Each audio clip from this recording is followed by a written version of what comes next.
It's Thursday, August 29, 2019, and this is Globespan 24x7 News. My name is Samuel Signandan, coming to you live from Georgetown, Guyana. Here are the major headlines for today. Elections will be delayed with merger of house-to-house registration and claims and objections, says Jack Dio. Guyana's first oil production vessel arrives. Host venue agreement signed for CPL games in Guyana. Guyanese writer Peter Kempadu passes on, and GPL re-energizes new express feeder in Region 3. We start off tonight's news by telling you that the Liza Destiny, Guyana's first oil production vessel, has arrived in the Stabroek block after traveling nearly 11,000 nautical miles from Singapore. The floating production, storage and offloading FPSO vessel journeyed for 42 days after a ceremony in June 2019, at which First Lady Mrs. Sandra Granger was named Godmother. After clearing customs, the vessel will be connected to the spread mooring before hookup and installation begins in preparation for production, storage and offloading of Guyana's oil. Open quote, it's exciting to have another significant milestone completed as we continue on the road to first oil, end quote, said country manager Rod Henson to mark the occasion. While we still have a great deal of work ahead of us, I'm extremely proud of our entire team, both onshore and offshore, and their focus on working safely and being protective of the environment in all that we do, end quote, he added. This FPSO is a significant component of the Liza Phase 1 development, which involves 4 undersea drill centers with 17 production wells. It has a production capacity of up to 120,000 barrels of oil per day and an overall storage volume of 1.6 million barrels. During normal operations, there will be at least 80 persons living and working on board the vessel. ExxonMobil Guyana remains on target for first oil by early 2020. While the Guyana Elections Commission GECOM has announced plans to launch an extensive claims and objections exercise to sanitize the voters list, the opposition is of the strong opinion that it is just another tactic to further delay the holding of elections in Guyana. Addressing his weekly press conference today, General Secretary of the PPPC, Barra Jacquio, reinforced his party position on the matter, declaring that his party is not in support of the decision.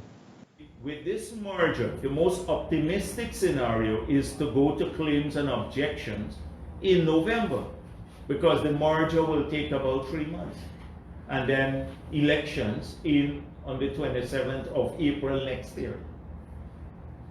So you understand that this merger will not improve the database. It is a delaying tactic once again. It will not improve the database. If you don't merge the data, you have a simpler way of capturing all these people by getting the 2,000 who have registered, of the 285,000, the new ones, to just go back and register. And this time in an environment that is consistent with GECOM's manual, which says that it must be done in the presence of scrutineers from the parties. The last time it was not done through this exercise. And so our point is that a statement released by GECOM on Tuesday said the Commission has an obligation to produce a credible official list of electors in the first instance and ultimately credible elections. As such, the Commission said it will continue to further deliberate on other matters of importance for the holding of elections within the shortest possible time, and Secretariat will continue to implement a number of operations activities, in particularly training of polling day staff and procurement of non-sensitive materials. So far, some 297,000 persons have been registered in the ongoing house-to-house registration exercise. The Guyana Elections Commission GECOM announced yesterday that it will increase the working hours for the staff working in the fields for the house-to-house registration exercise. The Commission said in a statement that staff will now have to work from 10 hours to 19 hours 30. Previously, enumerators worked varying hours based on which geographical region they were located and whether they worked on weekdays or weekends and holidays. House-to-house registration is slated to come to an end on Saturday, August 31. As ordered by GCOM Chair, retired Justice Claudette Singh, GCOM said that some 300,000 Guyanese already registered in this ongoing cycle of registration. The government said the inclusion of that data into the National Register of Registrants database would aid in the compilation of a credible official list of electors. While the opposition People's Progressive Party have argued that the planned merger of data from the house-to-house registration will not improve the quality or credibility of the database, rather it will further contaminate the National Register of Registrants and cause further delays in the holding of elections. As such, the Commission said it will continue to further deliberate on other matters of importance for the holding of elections within the shortest possible time. In light of the recent petition filed in the High Court by the opposition seeking to have the government resign and prevent cabinet from meeting, Member of Parliament Anil Nandlal says that the government could expect more court action due to their illegal status in office. We'll tell you more in this report. After successful passage of the December 21 no-confidence motion, it was expected by law that the coalition government resign from office. But 9 months later, and this still has not been done.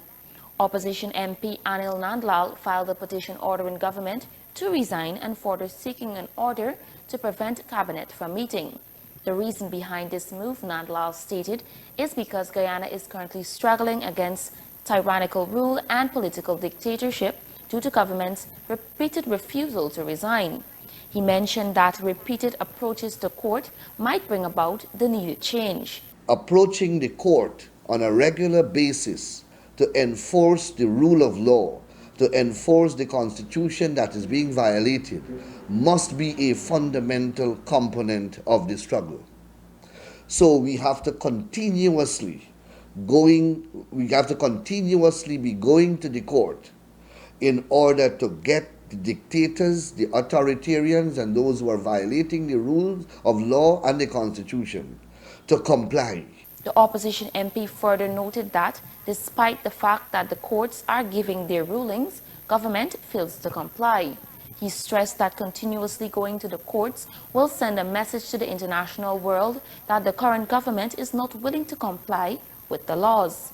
It allows us to demonstrate and illustrate to the world that the government of the day is prepared to continue to trample upon the rule of law and the constitution, and is prepared to continue in tyrannical rule and in unconstitutional governance despite rulings from a court. The case is expected to be called on September 9 at the High Court.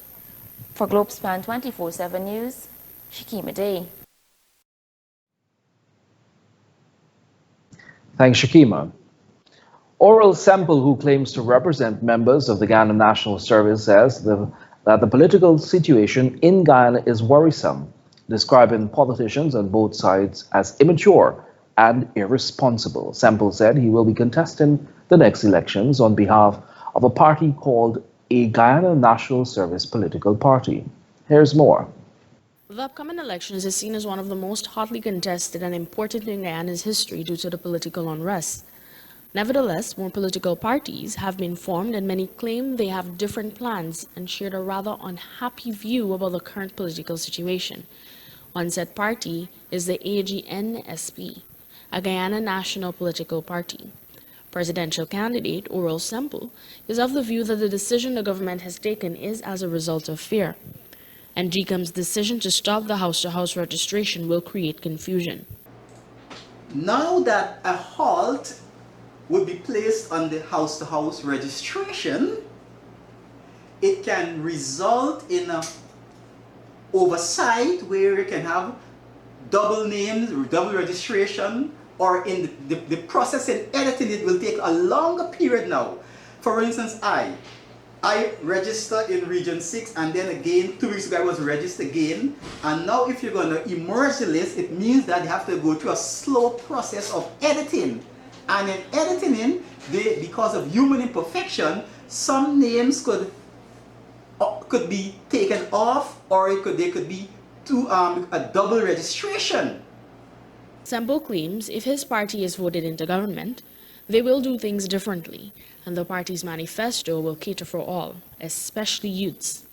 AGNSP, our manifesto is based on entrepreneur, employment, economic development for each region and municipality, where we will regionalize all of the 10 democratical regions and also municipalize the 9 municipalities, because the municipalities are the ones to actually create jobs, especially for school leavers, youths, and that is responsible especially for what is known as community safety plans or program. Sempo said so far they have met with persons on a one-on-one basis, and the result has been overwhelming. The party did not contest in the local government election due to financial constraints that prevented them from campaigning. Sempo claims that the AGNSP membership is approximately 10,000 people. For Globespan 24x7 News, I am Kippany Jordan. Thanks, Kippany. The Guyana Power and Light Inc. GPL energized a new 13,800 volts express feeder distribution line from Riceland to the Vredenhoop power plant, a distance of over 16 kilometers. The project was executed to the tune of $76,955,765 and will bring significant benefits to residents and businesses on the west bank of Demerara. These benefits include reduced frequency and duration of service interruptions, improved voltage quality, and reliable electricity supply.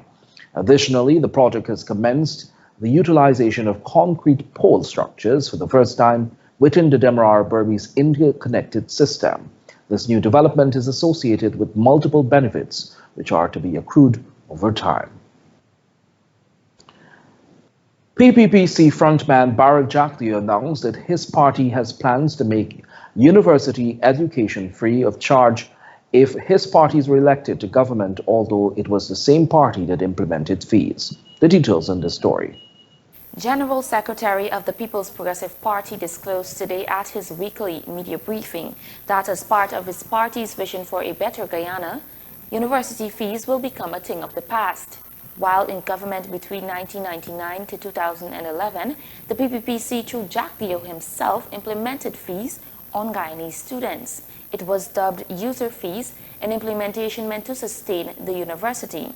Jakdio noted that if the party regains power within 5 years in office, students will no longer have to pay university fees. Now we could have easily said free university from day one, but we're not happening. They promised free university, they increased the university fee by 35%. We're not going to do that.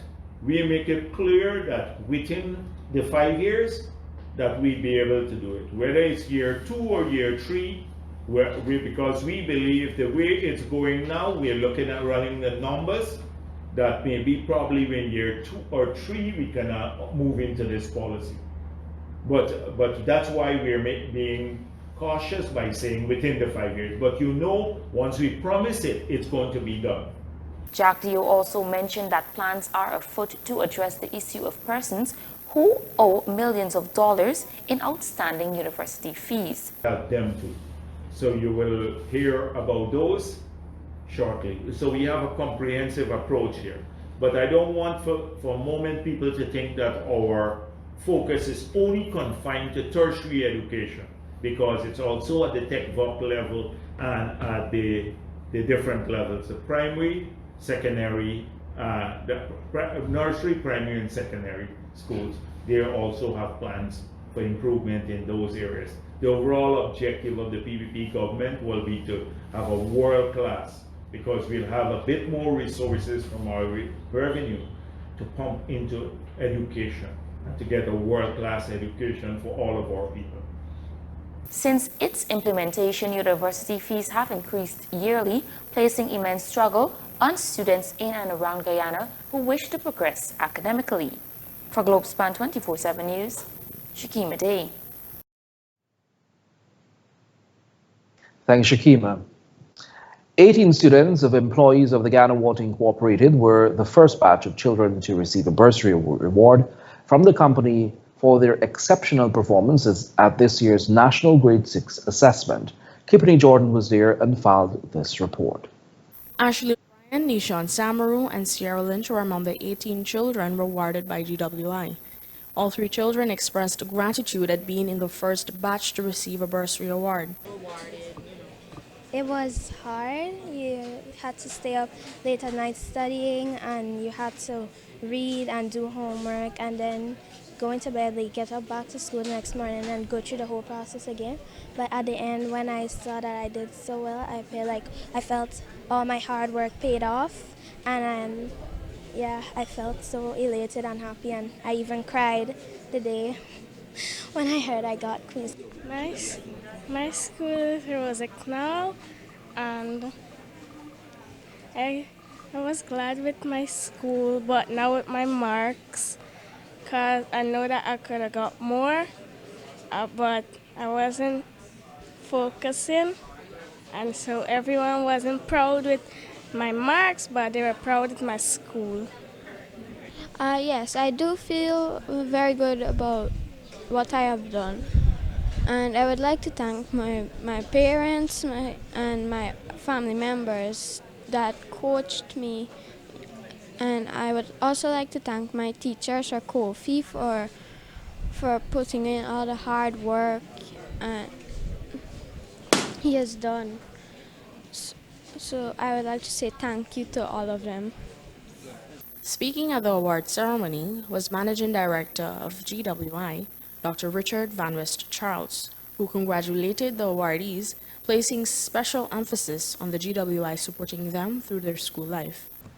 Guyana is going to be a different place where you will grow up to become professionals and will permit you to work to be productive citizens of Guyana, of the Caribbean, and of the world.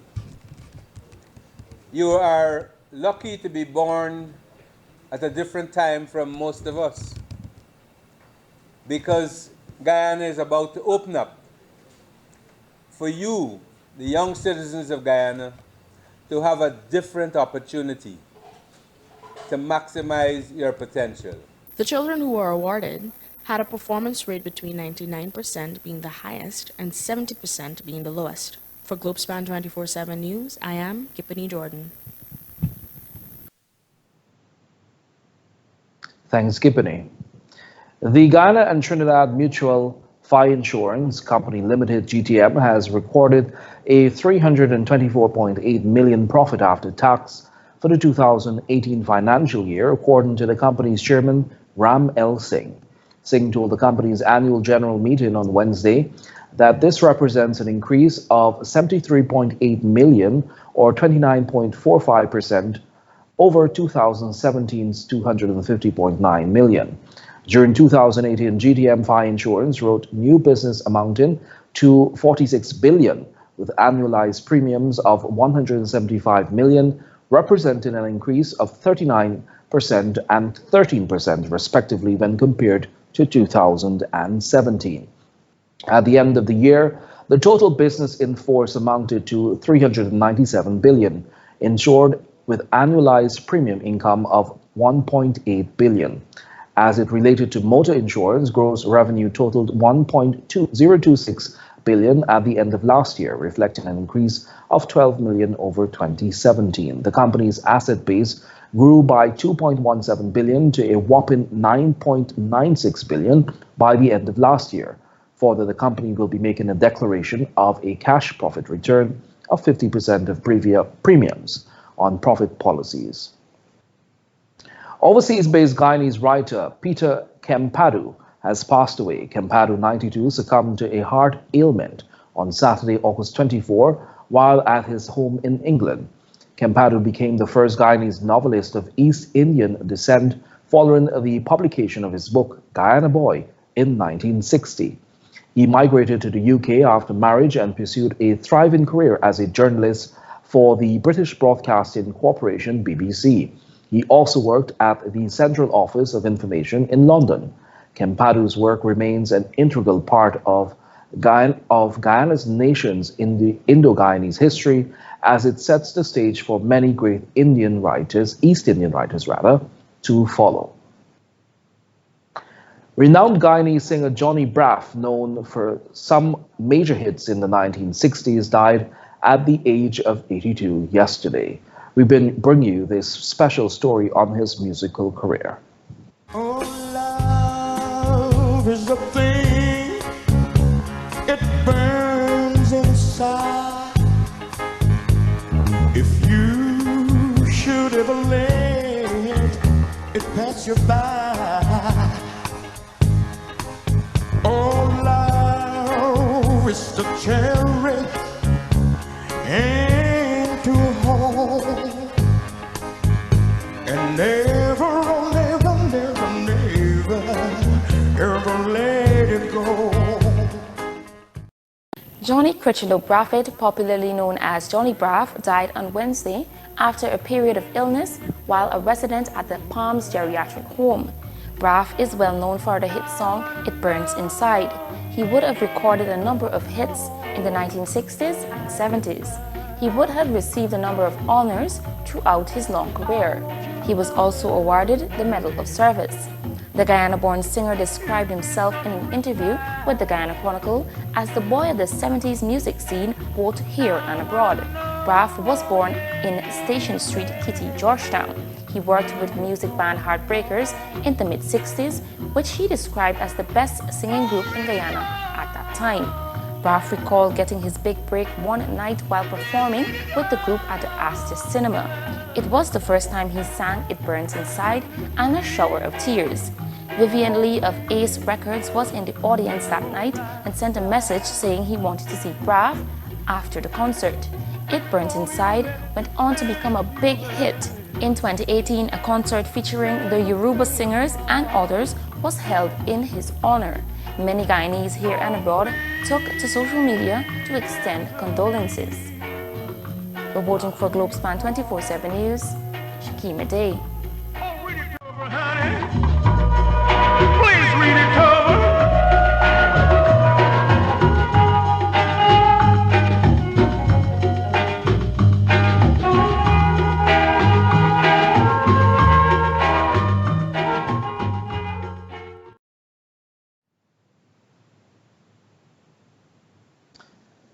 Thanks, Shakima. We apologize about that. The hit became popular in the 1960s and 1970s. We'll take a short break. Do stay with us. You're watching Globespan 24x7 News.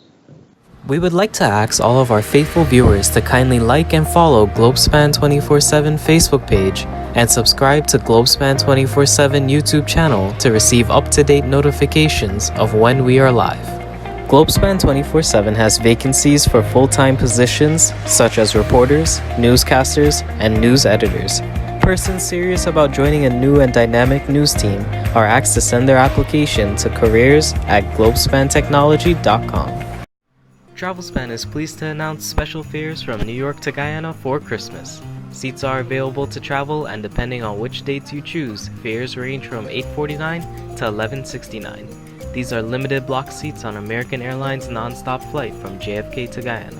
Call 718-845-0437. That's 718-845-0437. Or book online at travelspan.com. TravelSpan does have a payment plan, so travel plans, call TravelSpan. Amros Travel Service is pleased to support Globespan 24/7 broadcasts. We provide travel solutions via our 4 locations in Trinidad. Chaguanas at 665-3383, Valpa 645-1604, Port of Spain 625-0800, and San Fernando at 652-4789. Remember, when you travel, Amros is the way to go. This newscast is brought to you with the kind compliments of TravelSpan GT, with locations in Georgetown and Berbice. For all your travel needs, call TravelSpan GT at 327-1701, located at Lot 3A North Road, Georgetown, between Camp and Wellington Street. In Rose Hall, call 337-4287. And in New Amsterdam, call 333-6230. Call TravelSpan today.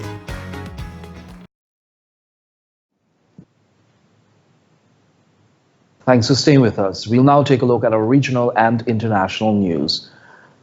Colombia's president has vowed to hunt down FARC rebel commanders who have called on followers to take up arms after 3 years of peace. President Ivan Duque offered $882,000 for the capture of each of the rebels who appeared in the video with former FARC commander Ivan Marquez. He was one of the main negotiators of the 2016 peace deal, which ended 50 years of conflict. But now the former commander has accused the government of betrayal. Open quote.